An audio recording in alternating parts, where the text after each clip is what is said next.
തൃപ്പൂണിത്തുറ കണ്ണംകുളങ്ങര പാണ്ടിപ്പറമ്പ് റോഡിലെ നിരവധി കുടുംബങ്ങൾ അനുഭവിക്കുന്ന പ്രശ്നങ്ങൾ വിവരിച്ചാൽ മാത്രം തീരുന്ന ഒന്നല്ല. സ്വന്തം വീടിനുള്ളിൽ സ്വസ്ഥമായിരിക്കാൻ പോലും ഇവർക്ക് കഴിയുന്നില്ല.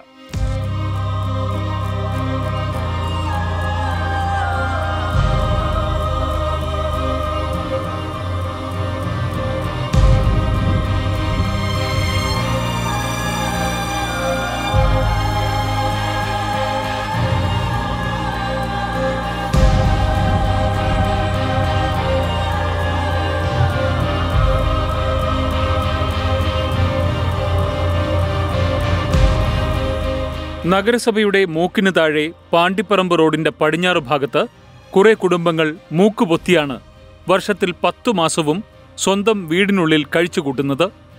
പൊതുവെയുള്ള സ്ഥിതി വർഷകാലമായാൽ രൂക്ഷമാകും. ചെറിയ മഴ ഉണ്ടായാൽ തന്നെ പറമ്പുകളിൽ വെള്ളം ഉയർന്നു പൊങ്ങും. കക്കൂസിൽ നിന്നും മറ്റും ഒഴുകിപ്പരക്കുന്ന മാലിന്യവും കനാലിലെ വെള്ളവും കലർന്ന് കെട്ടിക്കിടന്ന രൂക്ഷമായ ദുർഗന്ധമാണ് വമിക്കുന്നത്. പെറ്റുപെരുകി കൊതുക് ശല്യവും കഠിനമാകും. മഴക്കാലം നീണ്ടാൽ പകർച്ചവ്യാധികളുടെ ശല്യമാണ്. മഴക്കാലത്തും അല്ലാതെയും ഒഴുകിയിരുന്ന കനാലിൽ സ്വകാര്യ വ്യക്തികൾ മണ്ണും കല്ലുമിട്ട് തടസ്സമുണ്ടാക്കിയെന്നതാണ് പ്രദേശവാസികളുടെ ആരോപണം. 1999 കേരള ഹൈക്കോടതി ഈ വിഷയത്തിൽ ഒരു ഉത്തരവ് നൽകുകയുണ്ടായി. അതായത് ഒരു പ്രാദേശിക ഓടപ്രശ്നം എന്നതിനപ്പുറം ജലസ്രോതസ്, സുരക്ഷ, അതുപോലെ തന്നെ തദ്ദേശ സ്വയംഭരണ സ്ഥാപനങ്ങളുടെ അധികാരം എന്നിവയൊക്കെ മുൻനിർത്തി ഈ വിഷയത്തിൽ നിരവധി വാദപ്രതിവാദങ്ങൾ നടന്നു എന്ന് സാരം. ഇവിടെ ഞങ്ങൾക്കൊരു തോടുണ്ട്. എൻ്റെ വീടിൻ്റെ തൊട്ട് പടിഞ്ഞാറൻ വലിയ ഒരു തോടുണ്ടായിരുന്നു. അതിപ്പോൾ ഓരോരുത്തർ കയ്യേറി ഇപ്പോൾ മൂടിപ്പോയിക്കൊണ്ടിരിക്കുക. അപ്പോൾ അതിനെ സംബന്ധിച്ച് ഞങ്ങൾ ഒരുപാട് നിരന്തരം പരാതികൾ ഞങ്ങൾ നേരത്തെ ഈ ഒരു തോടുള്ള സമയത്ത് തന്നെ ഞാൻ KV വത്സരകുമാർ ആദ്യം വന്നിരുന്നു ഇവിടെ സെൻട്രൽ സ്കൂളിൻ്റെ കിഴക്കുവശം. സാറേ, ഇങ്ങനെ ഒരു തോടുണ്ട്, അത് പ്രൈവറ്റാണോ അതോ പുറമ്പോക്കാണോ എനിക്കറിയില്ല, അപ്പോൾ അതിനെപ്പറ്റി ഞാൻ എന്താ ചെയ്യുക? അപ്പോൾ ഉടനെ സാറ് പറയാണ്, RDO പറയാം, പുറമ്പോക്കാണെങ്കിലും നിലവിലുള്ള തോട് യാതൊരു കാരണവശാലും മൂടാൻ പാടില്ല, നിയമമുണ്ടോയെന്ന് ചോദിച്ചു. നിയമമുണ്ടെന്ന് പറഞ്ഞു. അതിനിപ്പോൾ ഞാൻ എന്ത് ചെയ്യണമെന്ന് ചോദിച്ചു. അപ്പോൾ സാറ് പറഞ്ഞു, നിങ്ങളൊരു കാര്യം ചെയ്യും, നിങ്ങൾ അവിടെ ചെന്നിട്ട് സ്ഥലവാസികളുടെ ചെന്ന് ഒരു മാസ് പെറ്റീഷൻ മേടിച്ചുകൊണ്ട് പോവാ. അതിനുശേഷം ഞാൻ അത് വില്ലേജ് ഓഫീസർക്ക് കൊടുത്തിട്ട് വില്ലേജ് ഓഫീസർ അതിൻ്റെ സ്കെച്ച് റിപ്പോർട്ട് എടുത്തിട്ട് ഈ തോടിൻ്റെ സ്കെച്ച് റിപ്പോർട്ട് എടുത്തിട്ട് അതിന് വേണ്ട നടപടി ഞാൻ ചെയ്തോളാം എന്ന് പറഞ്ഞു. തെക്കും ഭാഗം എടമ്പാടത്ത് MK സരോജിനി നൽകിയ പരാതിയിൽ നേരത്തെ ഈ തോടിന്റെ ഒഴുക്കിനെ തടഞ്ഞവർക്കെതിരെ കൈക്കൊണ്ട നടപടികൾ വ്യക്തമാക്കുന്നുണ്ട്. പഞ്ചായത്തായിരുന്നപ്പോൾ 2 കലുങ്കുകൾ പണിത വെള്ളക്കെട്ട് ഒഴിവാക്കിയിരുന്നു. പക്ഷെ മുനിസിപ്പാലിറ്റി കാന നിർമ്മിച്ചതോടെ വെള്ളക്കെട്ടും ദുരിതമായി. 1999 ജൂൺ മാസം 15-ാം തീയതി പോലീസിന്റെ സഹായത്താൽ മൂടിവെച്ച സ്ഥലം തുറന്ന ഒരു വലിയ വെള്ളക്കെട്ട് ഒഴിവാക്കി തരികയും തോടിന്റെ വടക്കുഭാഗങ്ങളെല്ലാം തടസ്സങ്ങൾ നീക്കി വെള്ളം സുഗമമായി ഒഴുകുന്നതിന് വേണ്ടത് ചെയ്തു തരികയും ചെയ്തു. രാജഭരണകാലം മുതലുള്ള ഒരു തോടാണ് ഈ പോണത്. നേരെ ഇവിടെ ചെന്ന് വെള്ളക്കിനാക്കിൽ തോട്ടിപ്പോയി അവിടെ നിന്ന് നേരെ വേമ്പനാട്ട് കായലിൽ ചെന്ന് ചേരും.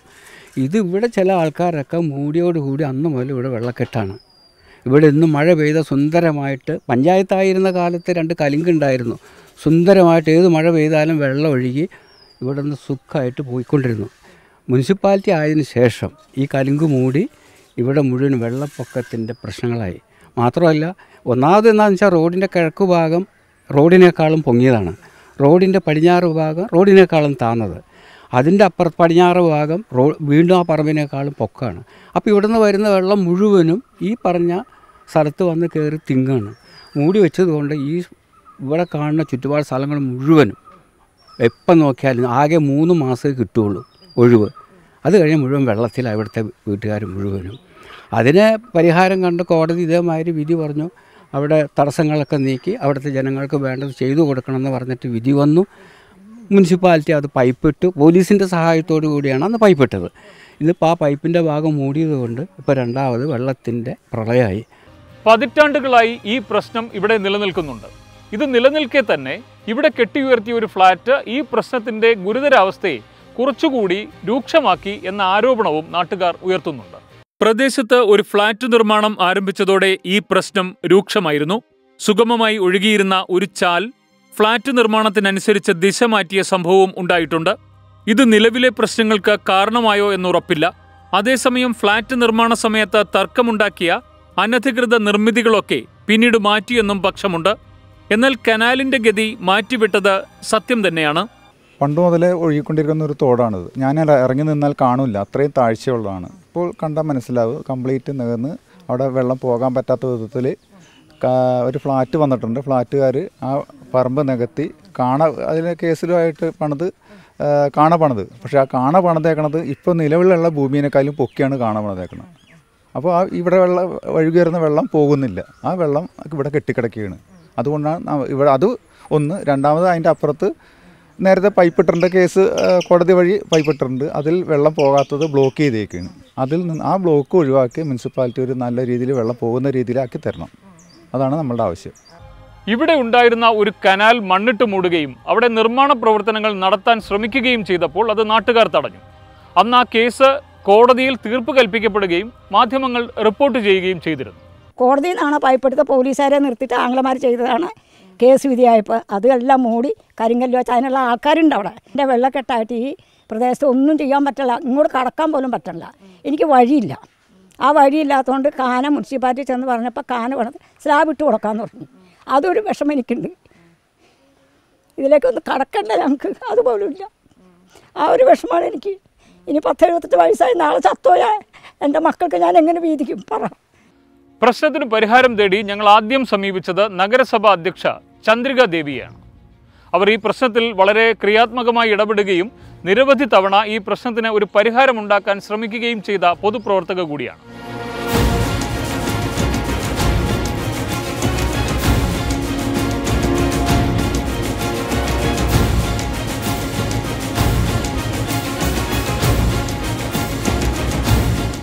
ഞങ്ങളുടെ ഇതിൽ കൂടെ വേറൊരാളുടെ വെള്ളം വിടണ്ടാന്ന്, മഴവെള്ളം അല്ലാണ്ട് അവിടെ വേറെ വെള്ളമൊന്നുമില്ല, മഴവെള്ളം മാത്രമേ ഉള്ളൂ, വിടണ്ടാന്നും പറഞ്ഞു. എന്നാലും ഞാൻ അവിടുത്തെ വാർഡ് കൗൺസിലർ നിർബന്ധമായിട്ട് നമുക്ക് എസ്റ്റിമേറ്റ് എടുക്കാൻ പോയതാണ്. ബാക്കിയുള്ള ഭാഗത്തേക്കൂടെ എസ്റ്റിമേറ്റ് എടുത്തിട്ട് നമുക്ക് തോട് കെട്ടി അങ്ങോട്ട് വിടാമെന്ന് പറഞ്ഞു. സമ്മതിച്ചിട്ടില്ല. അതുകൊണ്ട് തന്നെ നമുക്കൊന്നും ചെയ്യാൻ ഒത്തിട്ടില്ലേ ദേവരെ. വെള്ളക്കെട്ടുണ്ടാക്കുന്നത് ഏതാനും ചില വ്യക്തികളുടെ പിടിവാശി കൊണ്ടാണ് എന്ന് വ്യക്തമാക്കുന്നതായിരുന്നു നഗരസഭാ അധ്യക്ഷയുടെ വാക്കുകൾ. 1-2 വീട്ടുകാർ സമ്മതിച്ചിരുന്നെങ്കിൽ പ്രശ്നം അവസാനിച്ചേനെ. അവിടെ താമസിക്കുന്ന അവിടുത്തെ ജനം തന്നെ ഞങ്ങളുടെ തോട്ടിൽ കൂടെ മറ്റുള്ളവരുടെ വെള്ളം ഒഴുകാൻ പാടില്ല എന്നുള്ളൊരു കാഴ്ചപ്പാടിൽ സമ്മതിക്കില്ലായിരുന്നു. നമ്മളവിടെ തൊഴിലാളികളെയും കൊണ്ട് ചെന്ന് ലോറിയും ആയുധങ്ങളും ഒക്കെ ചെന്ന് നമ്മൾ ആ തടസ്സം അവർ ഉണ്ടാക്കി വെച്ച ചാക്കൊക്കെ കയറ്റി മണ്ണൊക്കെ നിറച്ചൊക്കെയാണ് തടസ്സം. അതൊക്കെ എടുത്ത് കളഞ്ഞ് തടസ്സമൊക്കെ നീക്കി സുഖമമായിട്ട് വെള്ളം ഒഴുക്കി അവരുടെ വീട്ടിൽ നിന്നൊക്കെ വെള്ളം തോട്ടി പോയി ചാടി. വെള്ളം കെട്ടിനിൽക്കുന്നത് സംബന്ധിച്ച് ലഭിച്ച റിപ്പോർട്ടുകളുടെ അടിസ്ഥാനത്തിൽ നഗരസഭ ആരോഗ്യ വിഭാഗത്തെ അന്വേഷണത്തിന് ചുമതലപ്പെടുത്തി. അനധികൃത നിർമ്മാണങ്ങൾ 1-ലധികം തവണ കണ്ടെത്തി പൊളിച്ചു മാറ്റിയതും നഗരസഭാ അധ്യക്ഷയുടെ നേരിട്ടുള്ള നിയന്ത്രണത്തിൽ തന്നെ. ആ തോട്ടിക്കൂടെ വെള്ളം ഒഴുകണം എന്നുള്ളത് തന്നെയാണ്. അതിനു വേണ്ടിയിട്ടാണ് അങ്ങനെ തോടുകൾ പണ്ടുണ്ടാക്കിയിരിക്കുന്നത്. പലരും അത് അടച്ചു പൂട്ടി നികത്തിയെ കളഞ്ഞിട്ടുണ്ട്. പക്ഷെ നിലവിലിപ്പോൾ ആ തോട് നിലവിലുള്ളത് കാരണം അത് അടയ്ക്കേണ്ട, കെട്ടി അതിൻ്റെ സ്ലാബ് ഇട്ട് അവർക്ക് നടക്കുകയും ചെയ്യാം. സംരക്ഷിച്ച് വെള്ളം അടുത്ത തോട്ടിലേക്ക് എത്താൻ പാകത്തിന് നമ്മൾ ചെയ്യാമെന്നും പറഞ്ഞ് 2ാമത്തെ കൊല്ലം നമ്മൾ സമീപിച്ചു. അവർ സമ്മതിച്ചില്ല, വെട്ടിപ്പൊട്ടിക്കേണ്ടി വന്നു. 3ാമത്തെ കൊല്ലവും നമ്മൾ ഇതിന് വേണ്ടിയിട്ട് നേരത്തെ തന്നെ ചെയ്യുമ്പോൾ അവിടെ തടസ്സം നിൽക്കും, സമ്മതിച്ചില്ല. ഈ 3 കൊല്ലം കഴിഞ്ഞപ്പോൾ ഞാൻ പറഞ്ഞു ഇനി ഈ വർഷത്ത് നമുക്കത് ചെയ്യാൻ പറ്റില്ല, ശാശ്വത പരിഹാരം സമ്മതിച്ചേ പറ്റുമെന്ന് ഇവിടെ ഹിയറിങ്ങിന് ആളുകളെ വിളിക്കുകയും 10-25 സ്ത്രീകളാണ് കൂടുതൽ വന്ന് സംസാരിക്കുകയൊക്കെ ചെയ്ത് അവസാനം പറഞ്ഞ് സമ്മതിപ്പിച്ച് വിട്ടു. നമ്മൾ എസ്റ്റിമേറ്റ് എടുക്കാൻ ആളെ വിട്ടു. എസ്റ്റിമേറ്റ് എടുത്ത ആൾ ബീന എന്ന് പറഞ്ഞാൽ നമ്മുടെ എഞ്ചിനീയറിംഗിൽ ചെന്നാൽ മതി, അത് പേടിച്ച് തിരിച്ചോടി പോന്നു. വാർഡ് കൗൺസിലറെയും ഉത്തരം സംഘം സമീപിച്ചിരുന്നു. വാർഡ് കൗൺസിലർ നിരവധി തവണ ഈ പ്രശ്നത്തിന് പരിഹാരമുണ്ടാക്കാനായി നേരിട്ട് ഇടപെട്ടിരുന്നതായി ഞങ്ങളോട് പറഞ്ഞു. ഈ കഴിഞ്ഞ മഴ സമയത്ത് കുറേ വീടുകളിൽ വെള്ളം വീടിൻ്റെ അകത്ത് വരെ കയറുന്നൊരു സാഹചര്യം ഉണ്ടായി.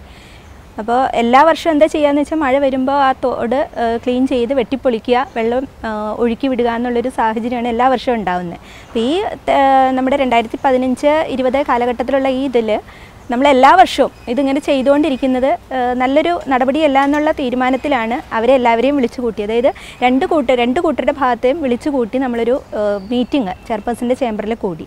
അപ്പോൾ ചെയർപേഴ്സൻ്റെയും സെക്രട്ടറിയുടെയും എം ഇയുടെ സാന്നിധ്യത്തിലാണ് മീറ്റിംഗ് കൂടിയത്. കാരണം എന്നും ഇത് വെട്ടിപ്പൊളിക്കുകയും വെള്ളം ഒഴുക്കി വിടുക എന്നുള്ളത് എന്നും നടപടിയാവുന്നതല്ല. ഇതിനൊരു ശാശ്വത പരിഹാരം എന്നുള്ള രീതിയിൽ നഗരസഭയുടെ ഭാഗത്തു നിന്ന് നീരൊഴുക്ക് തടസ്സപ്പെടാത്ത രീതിയിൽ കാന കെട്ടി സ്ലാബ് ഇട്ട് മൂടി കൊടുക്കാന്നുള്ള തീരുമാനമാണ് അന്നുണ്ടായിരുന്നത്. മാലിന്യം വീട്ടുവളപ്പിലൂടെ ഒഴുകി നീങ്ങുന്നത് ഒഴിവാക്കാനായി കുറച്ചു ഭാഗത്ത് വലിയ പൈപ്പ് സ്ഥാപിച്ച് അതിലൂടെ ജലം തോട്ടിലേക്ക് ഒഴുക്കി. പക്ഷേ ആ പൈപ്പും തടസ്സപ്പെടുത്തിയപ്പോഴാണ് വാർഡ് കൗൺസിലർ പ്രശ്നം രമ്യമായി പരിഹരിക്കാൻ രംഗത്തിറങ്ങിയത്.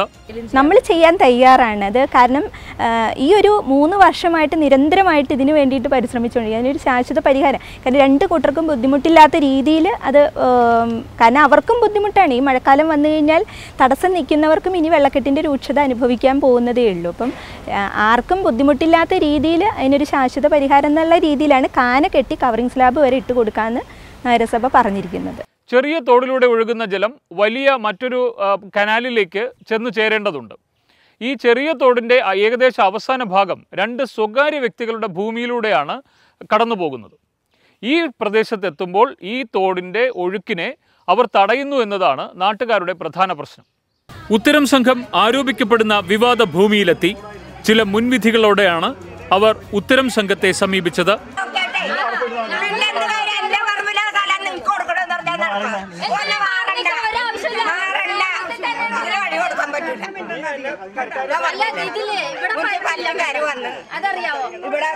നല്ല വെള്ളം നല്ലപ്പാ ഇതിനെ തോണ്ടി കൊടുത്തു. സമ്മതിച്ചു, പോട്ടെ, എല്ലാവരും കിടക്കണോ, പറ്റൂല. വലിയ തോടിലേക്ക് ചേരുന്ന ഭാഗത്തെ ദൃശ്യങ്ങൾ ഞങ്ങൾ പകർത്തി. വെള്ളത്തിന്റെ ഒഴുക്കിനെ തടഞ്ഞു നിർത്താൻ പാകത്തിൽ ശേഷിയുള്ള കെട്ട് അവിടെയുണ്ടായിരുന്നു.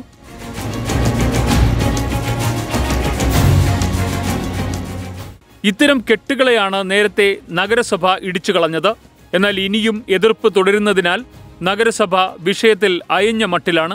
ഒരു ശാശ്വത പരിഹാരം എന്നുള്ള നിലയിൽ നമ്മൾ തലങ്ങും മെലുങ്ങും നോക്കിയതാണ്. ഈ എഴുതിയേക്കണ ആളുകളുടെ വളരെ കുറച്ച് ആളുകളുടെ ഒരു സമ്മതക്കുറവുണ്ട്. അവരുടെ വളപ്പിൽ കൂടിയാണ് പോണത്. അവരുടെ പറമ്പിൽ കൂടെ പോണതിനെ അവിടെ കെട്ടാൻ പറ്റില്ല, മറ്റുള്ളവരുടെ വെള്ളം പോകാൻ പറ്റില്ല എന്നും പറഞ്ഞ് തടസ്സപ്പെടുത്തിയത്. എസ്റ്റിമേറ്റ് എടുക്കാൻ പോയിട്ട് തിരിച്ച് ഓടിപ്പോരുത്.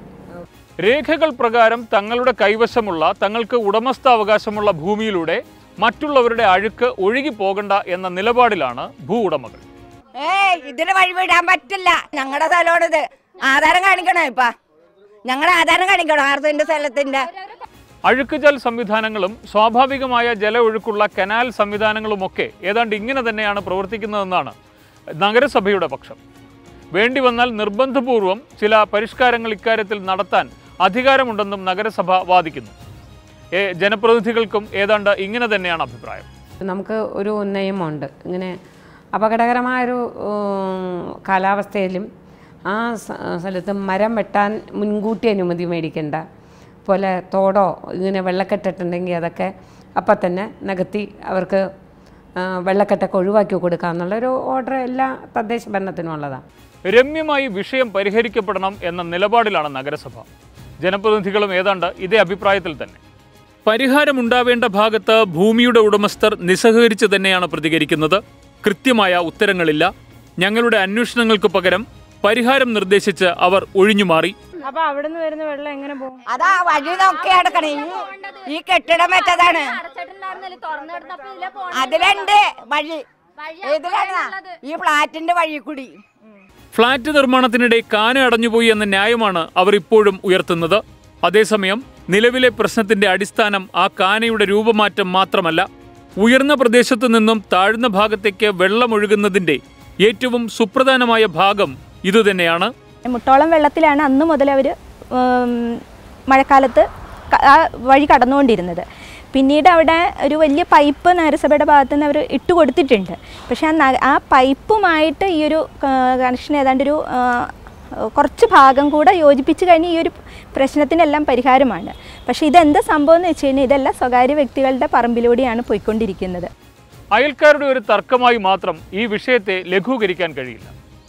കാരണം ഒരു ചെറിയ മഴ മതി ഈ പ്രദേശത്തിൻ്റെ ജീവിതമാകെ ദുസ്സഹമാകാൻ. കൃത്യമായ രമ്യമായ ഒരു പരിഹാരം ഈ വിഷയത്തിലുണ്ടാകണം. ഉത്തരത്തിൻ്റെ ശ്രമവും അതുതന്നെ.